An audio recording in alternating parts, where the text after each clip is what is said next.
করতে দেওয়া হয়নি দিল্লিতে। কারণটা তোমরা অনেকেই জানো, দিল্লিতে তরুণ কুমার বলে যে ছেলেটা ছিল, হোলির দিন ওনাকে মারা হয়। যে কারণে তোমরা সবাই জানো, আমার বলা তো কোনো দরকার নেই।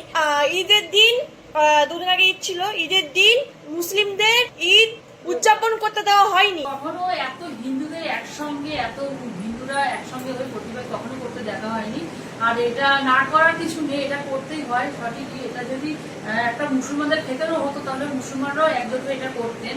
আসলে এটা তো বিনা দোষে এটা করেছে না, একটা ছেলের পরে যেই মর্মান্তিক ঘটনাটা হয়েছে, এমন ভাবে তারপর অত্যাচার করে তাকে পিটিয়েই মারা হয়েছে।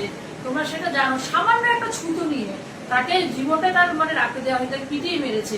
তো সেই ক্ষোভে আমাদের হিন্দুরা মানে দিল্লিতে দুদিন ধরে এত রং খেলেছে যে তোমাদেরকে ঈদ পালন করতে দেওয়া হয়নি। সেটা আমাদের হিন্দুদের কিন্তু কোনোই অন্যায় নেই, এটা মনের ক্ষোভে একটা কষ্ট হয়। তো এটা যদি তোমাদের মধ্যেও যদি এই ঘটনাটা করতো, আমার মুসলিম ভাই বোনদের উদ্দেশ্যে বলছে যে তোমাদের জাত ভাইদের সঙ্গে যদি আমাদের মতন এই ঘটনাটা তোমাদের জাত ভাইয়ের মধ্যে ঘটতো, তোমাদেরও কষ্ট পেতে, তোমরাও নিশ্চয়ই প্রতিবাদ করতে, যেটা আমরা হিন্দুরা প্রতিবাদ করেছি।